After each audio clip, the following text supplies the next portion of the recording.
In this video, we'll move beyond a historical, almost biographical explanation of the full divestiture deal structure for the privatised England and Wales water industry. We're going to outline 4 specific local context conditions that we think were prerequisites for this full divestiture in the England and Wales case. We'll see that it was not just influential personalities that mattered here. 4 sets of status quo conditions mattered too. These were 1. The historical organisation of the England and Wales water sector. 2. The state of the network. 3. The ability to learn from a parallel, wider programme of privatizations. And 4. Adequate time and institutional capacity to iterate proposals before eventually committing to the full divestiture water privatisation. Much of the detail here comes from a 2006 joint DEFRA and Ofwat report on the history of the England and Wales water industry. By the time of the privatisation of the England and Wales water industry in 1989, a set of 10 major so-called regional water authorities already existed. These bodies were the culmination of quite a long historical water development path, and included earlier private water suppliers in parts of the UK, as shown in this plot. We describe this historical path and several preceding centuries of development of water institutions in the UK in our Part 1 MOOC. Here, it's crucial to understand that a small number, specifically 10, regional water authorities had been organised and been operating around pioneering integrated river basin management principles for 15 years already before the privatisation took place in 1989. These regional water authorities were the result of major public water sector restructuring efforts that were legislated around 1973 and 1974. Seeing the England and Wales water industry as it is now, and as it's been for the past almost 30 years or so, it's easy to underestimate the significance of these precursor steps. The 2006 joint DEFRA Ofwat report gives us helpful details. In 1963, a decade before the 10 river basin-focused public utilities were created, legislation had created 27 public river authorities. Whilst perhaps the model of these 27 authorities blazed a trail for the 10 regional water authorities that followed, the 1963 legislation did not, in fact, reconfigure the provision of piped water and sewerage services. Municipal authorities, joint water boards, and statutory water companies still delivered water and sanitation services. Sewage disposal authorities remained responsible for sewage treatment. The 1963 legislation revised the oversight structure for the water resources management and conservation issues. Water resource managers were confronted with the challenge of meeting the needs of economic growth and at the same time struggling with management of droughts and floods. And these river authorities, created in 1963, primarily replaced similar organisations known as river boards that had been created by even earlier legislation in 1948. By 1973, there were nearly 200 statutory water undertakings in England and Wales, involving municipal authorities, joint boards, and statutory water companies. There were still almost 1,400 sewerage and sewage disposal authorities. From this constellation, the 1973 legislation then created just 10 water authorities based around the 10 major river basins in England and Wales. These regional water authorities took over all of the functions of the previous hundreds of water undertakers and over 1,000 sewerage and sewage disposal authorities. That's some consolidation, and on a scale rarely seen in the public sector. Organising the regional water authorities using the principles of integrated river basin management was also a world first in the eyes of participants in the process at the time. About 15 years ago, as part of my research, I interviewed one of the people involved. He told me how he and his peers really felt that they'd cracked it at the time by instituting management of the whole water cycle at river basin scale. It was seen as a significant progressive step forward. The regional water authorities also took over some roles that had been played by central government, including water resources planning. The 1973 legislation also changed financial arrangements. Local control over investment was transferred to central government. Capital expenditures could then be financed by borrowing from central government, as well as by revenues from customers. At the same time, the 1973 legislation introduced a requirement for the regional water authorities to operate on a full cost recovery basis. The importance of this step again cannot be overstated. Most water utilities around the world to this day, as we've seen, have not codified or operationalised the principle of full cost recovery. Interestingly, the 1973 legislation also required that the regional water authorities regulate themselves. They took over the oversight roles from the 27 former river authorities. The 1973 legislation also standardized a professional management structure, addressing corporate, divisional, and operational functions across all 10 of the regional water authorities. You can see this structure in the diagram here. Each authority had a kind of non-executive panel with a chairperson appointed by government and representatives of central government and district and county council levels. This panel directed day-to-day operations through an executive board featuring a management team that could typically include a chief executive and directors of operations, scientific services, resource planning, finance and administration. The 1973 legislation also created an independent statutory body called the National Water Council, made up of the 10 chairpersons of the water authorities, plus 10 independent members appointed by government. The previous National Water Resources Board was also replaced by a central water policy planning unit that was to coordinate national water resources planning and would oversee water quality and pollution prevention matters, would also conduct research and development, and would advise the government, the National Water Council, and the regional water authorities. Although this body was later abolished in 1983, it's easy to see that there was a high degree of institutional capacity in England and Wales long before privatisation. We would argue that this institutional foundation set the scene for the various institutional changes needed after water privatisation. Of course, this capacity was part of the local context, and may well not exist in other countries around the world. To embark on any form of privatisation without this strong institutional foundation may lead to different outcomes. To recap this consolidation prerequisite, many developments took place here, showing us clearly how the kind of ideology-driven biographical account of events we reviewed in the previous video is lacking. Over 1,000 discrete, locally operated municipal and statutory undertakings had been consolidated into 10 large, river basin-scale regional water authorities over a decade before water privatisation was proposed in England and Wales. Take a look at this map. It shows the geographic boundaries of these 10 regional water authorities from 1974. Now compare it to this map of the geographic boundaries of the 10 major water and sewerage companies created following the England and Wales water privatisation in 1989. Now look again. What do you think? They are remarkably similar, aren't they? Do you think the 10 main private water and sewerage companies offered for sale in 1989 would have been an attractive proposition without these preceding steps of consolidation that we've described? And what about the institutional capacity building that went hand in hand with these consolidations? We saw a pioneering use of integrated river basin management principles in England and Wales before privatisation. We saw transfer of financing arrangements away from perhaps more parochial local authority politics to permit borrowing from central government. We saw water resource planning and pollution control arrangements improved. We saw recognisable corporate management structures introduced and standardised. And finally, we saw implementation of a full cost recovery requirement for the capital and operating budgets of the public regional water authorities. And we mustn't forget, as discussed in our Part 1 MOOC about the UK's water development path, the UK also had a workable property tax-based system for charging for water and sanitation services, and this was for several centuries beforehand. And I haven't even mentioned some other related developments that would also facilitate effective post-privatisation operations of the England and Wales water industry and regulation of it, like the separate 1974 legislation allowing the regional water authorities to use a polluter pays approach to pollution control. All in all, this is a pretty good foundation for a water privatisation, right? And would we expect to find all these factors already present in a typical about-to-be-privatised water utility in, say, a developing country? You may be thinking at this point, with all these developed institutions in place by 1989, why privatise the England and Wales water industry at all? This looks like an ideal water utility setup, no? It's at this point we do have to recall the UK political economy of the 1970s and 80s that we reviewed in our previous video. The UK was in poor financial health. There was high inflation, high unemployment, and there was no political will to raise prices to customers for any public utility services. The 10 post-1974 regional water authorities were very well organised, but they had no money.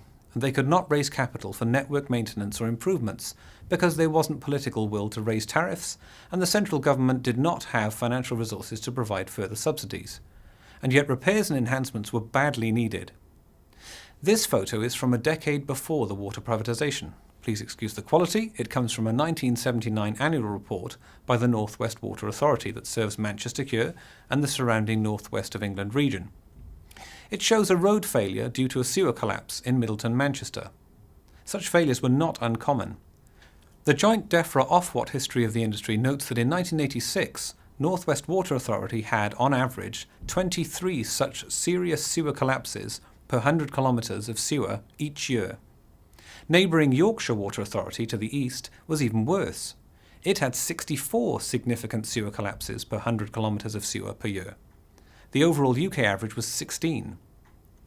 Other common problems included poor drinking water quality, high levels of corrosion in the iron pipes of the water supply network, low water pressure, regular service interruptions, and some serious environmental pollution of multiple watercourses. To give some context here, some of the pipe networks could be around a century old at this point. Also at this time, according to Karen Backer's book on the UK water industry, around 60% of sewage treatment works were failing against their pollution standards, and these standards were already lower than might be expected of a modern water industry, as they'd been devised at the end of the 19th century. The overall 1974 water sector had 75,000 staff, an annual revenue of £2.6 billion, and an annual capital spend of £2.2 billion as stated in 2003-2004 prices. The combined population of England and Wales was around 49 million people at this time. So on the face of it, that's around £53 per capita capital spend each year at this time, again in 2003-2004 prices. But the industry also had an annual operations and maintenance spend of £2 billion. So it was spending over £4 billion a year against annual revenues of around £2.5 billion. In other words, it was running up debt at the rate of about £1.5 billion a year. And this situation had been going on for some time. By the time it was consolidated in 1974, the industry had accumulated £13.6 billion of debt from local authority, central government and other sources, again in 2003-2004 prices. Customer water bills were not allowed to rise above inflation until the early 1980s. So by 1982, the total capital spending of the water industry, permitted by government, was only around half of what it had been spending in 1974. Worse still, following the UK joining the European Union in 1973, large capital investment needs loomed on the horizon for the UK for it to be able to meet EU surface water quality standards. It was estimated, problematically as we'll briefly see in our next video, that around £28 billion of investment was needed to meet these EU standards that would soon become binding on the UK. This plot shows the annual capital expenditures of the 10 major water and sewage companies in England and Wales, and of their preceding regional water authorities and other equivalent antecedent utilities across the period 1921 to 2015. This plot is in constant 2011 prices. It allows us to see the drop in capital spend from around 1974 to about 1989 that I've just described. Water bills were eventually allowed to increase above inflation from around after 1982. The public water industry managed to reduce its debt to around £9 billion by 1987, again 2003-2004 prices here. Capital investment and revenue increased from 1984 onwards. Operations and maintenance expenditure also increased from about £2 to about £2.5 billion. So clearly the dip in capital spending in this graph here was only a temporary situation, and it was related to wider economic conditions. But the lingering consequences of this underinvestment period and the upcoming £28 billion of needed investment were nevertheless a strong prerequisite for the later England and Wales water privatisation. Our third prerequisite is the existence of a broader UK-wide privatisation programme across a range of UK public utilities and industries. In 1979, tenants in UK public housing, known here as council houses, had been given the right to buy their house, effectively privatising the state-provided housing sector. From 1979, oil and gas company British Petroleum, later known simply as BP, was partly privatised when the UK government sold off 5% of its shareholding, thus reducing its holding from a majority 51% down to 46%. The British National Oil Corporation, BNOC, a nationalised body, was sold off as Britoil and in fact in 1988 was acquired by BP.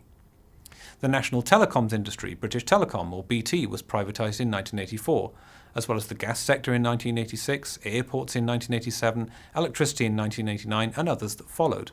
Lessons learned from these earlier privatisations were probably brought to bear on the privatisation of the England and Wales water industry. In particular, the UK had developed capacity in the field of economic regulation that would be required to control the newly privatised industries.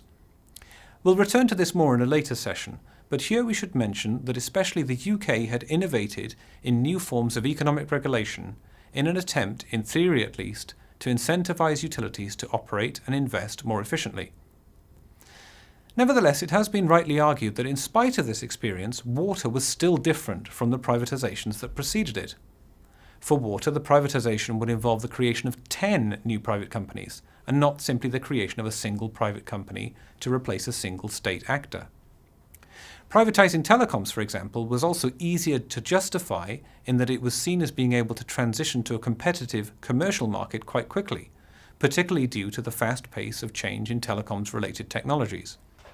It was not so obvious that this competitive market aspect was easily transferable to a regional monopoly configuration that made the most sense to use for the water privatisation.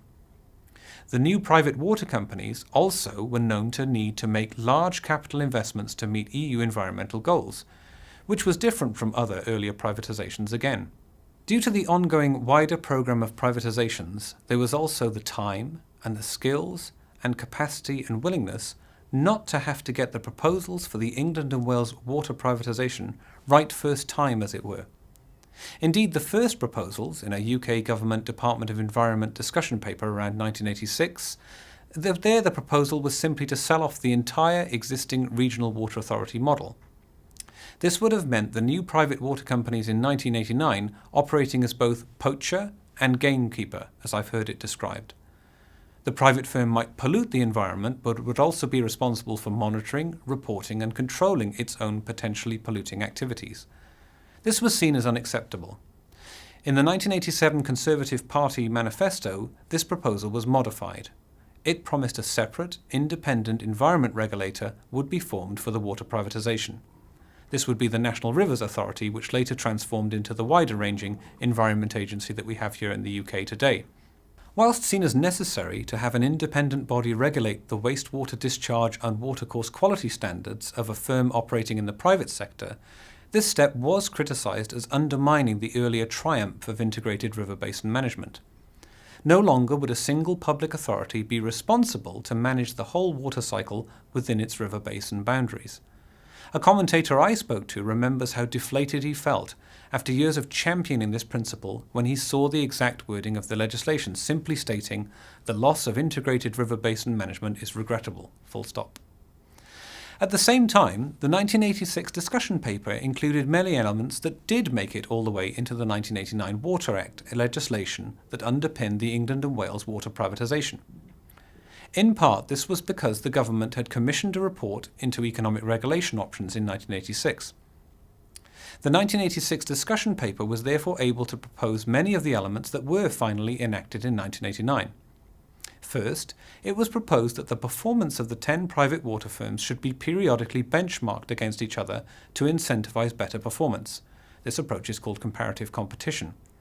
Second, whilst the prospect of competition for customers was seen as low in the 1986 paper, it was proposed that private firms would have to compete in capital markets to support their investments. Again, this was seen as a way of driving efficiency into the system. Third, price cap economic regulation was proposed for the privatised water industry. It was already in use for British telecoms and was seen as simple, cost-effective and adjustable over time. We'll return to this form of regulation in our final session. Fourth, regulation to control quality of service was seen as necessary. It was believed that prices could be inflated whilst underlying costs were reduced by cutting service quality levels otherwise. Fifth, the 1986 paper discussed but rejected the French model of concession. This is deal structure 6 from our last session. This is where the public water utility retains asset ownership, but a private firm receives the revenue stream from customers. The 1986 paper considered that opportunities for franchise competition would be minimal, termination costs would be high, and would require franchise lengths of around 25 years, so there may not be incentives for franchisees to invest in new infrastructure. A legally binding step with significant social, economic and political ramifications like a water privatisation is very detailed and complex. So it's clearly a useful prerequisite in the England and Wales case that there'd been time and the capacity for several years of consultation on and iteration of the proposals. It's worth pointing out a little bit of the detail of the proposals here for a moment. It affects some of our assessment later of the outcomes of the water privatisation. The slide here shows a simplified scheme of how the newly privatised water companies in England and Wales began to operate, and which elements would and would not be subject to economic regulation and environmental regulation. This illustration is adapted from a figure by Jean Showell and her co-author Julie Froud. The appointed business, as it's called, that was set up as the core business to deliver water and sanitation services to customers in England and Wales, is shown inside the red box. Legally, this was typically a private limited company, as shown by the letters Ltd. Above this, the firm usually formed a separate parent or holding company that would oversee any service companies, land asset management issues, and enterprise or diversified companies. This is the public limited company, the PLC, and it's this part that is typically floated on the stock exchange by offering shares to the public. However, Showell and Froud have pointed out that it is only the core or appointed business that is subject to economic and quality regulation by the various bodies, here shown as Ofwat, and then the Environment Agency or EA, Drinking Water Inspectorate or DWI, and others. There are implications for the perceived legitimacy and fairness of the financial operations of the private water companies from this decision that we'll come back to later when we look at outcomes. Finally, it's also worth taking a critical view on what was the actual core business that was privatised here in 1989. What was it expected to do? Economist Dieter Helm has written about this in a paper in 2005. He took the view that there were three core business activities. The first is probably the business activity you'd expect. That's providing day-to-day utility services of water supply, wastewater removal, and customer service to domestic and industrial customers. The second is extensive renewal of what Dieter Helm labels antiquated Victorian legacy assets. Here Helm is referring to the extensive water supply and sanitation systems built in the late 19th century in the UK. This activity has been and remains a major part of the capital programme of the England and Wales water industry.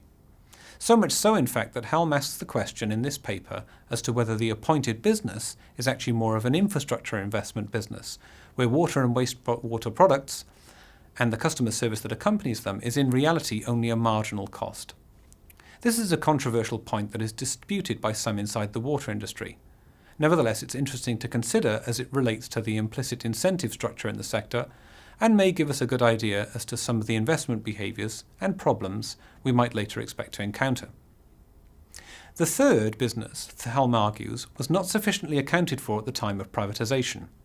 This is undertaking major environmental quality improvements on a scale far beyond what was originally foreseen at the time of privatisation. The real problem here is, Helm argues, that because these environmental improvement activities are so large, should there be more discussion about who they benefit and who should pay for them? The £4.2 billion Thames Tunnel that's currently being bored out underneath the UK capital city of London to make up for design flaws in the original 19th century London sewer system is a case in point here. We discussed this case in our Part 1 MOOC. The Thames Tunnel will capture discharges from London's old interceptor sewers that combine highway and rain runoff with sewerage in a single system. This system was built to overflow into the River Thames that runs through the centre of London as a safety valve instead of flooding London's businesses and homes. The 15 million water and sanitation customers of the private firm Thames Water will be paying for it, at an estimated additional cost on their annual water bill of around £20 to £25, and that's on top of an average annual water bill at the moment of about £365. But who really does benefit here? The whole of the UK, from the improved international reputation, tourism and inward business investments that might flow from a cleaner River Thames? So should there be a national tax for this scheme instead? Are the beneficiaries really the customers of the private firm, Thames Water, just because that's how its area of service boundaries were set up at the time of privatisation in 1989? Or are the beneficiaries only, say, the 1.4 million households in inner London who might regularly get to see and enjoy the improved environment of the River Thames? These decisions matter. This final option, for just the 1.4 million inner London households to be charged, would mean 10 times the additional cost on their household bills, say adding £250 to an average £365 annual bill, rather than just the £20 to £25. The Thames Tunnel case is so large, more than double Thames Water's annual revenue in 2015 in fact, that debates around who benefits and who pays have had to happen for this case. But there are many other significant projects that perhaps have not been subjected to such scrutiny. In our next video, we'll look at the next step in the England and Wales water privatisation process, beyond the historical setting and the 4 prerequisites we've seen in this video. That's consolidation, investment shortfalls, learning from earlier privatizations, and iterating proposals. We'll move to look at the difficult issue of setting a sale price for the water privatisation. Thanks for watching this video.